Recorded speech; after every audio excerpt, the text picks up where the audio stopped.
તો વડોદરાના વાઘોડિયામાં ભાજપના વિરોધને લઈને સમાચાર સામે આવી રહ્યા છે।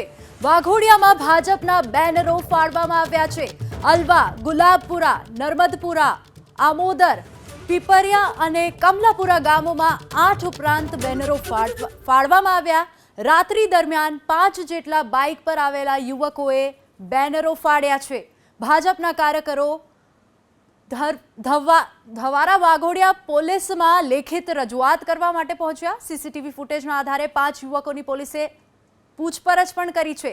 તાલુકાના અલવા ગામના 2 અને નર્મદપુરા ગામના 3 યુવકોની બેનર કાંડમાં સંડોવણી સામે આવી છે। પ્રાથમિક પૂછપરછમાં આ સામે આવ્યું છે કે યુવકોએ કૃત્ય આચર્યા છે અને કૃત્ય આચર્યા હોવાની ફરિયાદ પોલીસે જણાવી છે। વાઘોડિયા વિધાનસભાની પેટા ચૂંટણીમાં ભાજપના ઉમેદવાર ધર્મેન્દ્રસિંહ વાઘેલા રાજનીતિ દ્વેષ ભાવ રાખી યુવકો જોડે આ પ્રકારનું કૃત્ય કરાયું હોવાનો ભાજપનો આક્ષેપ છે।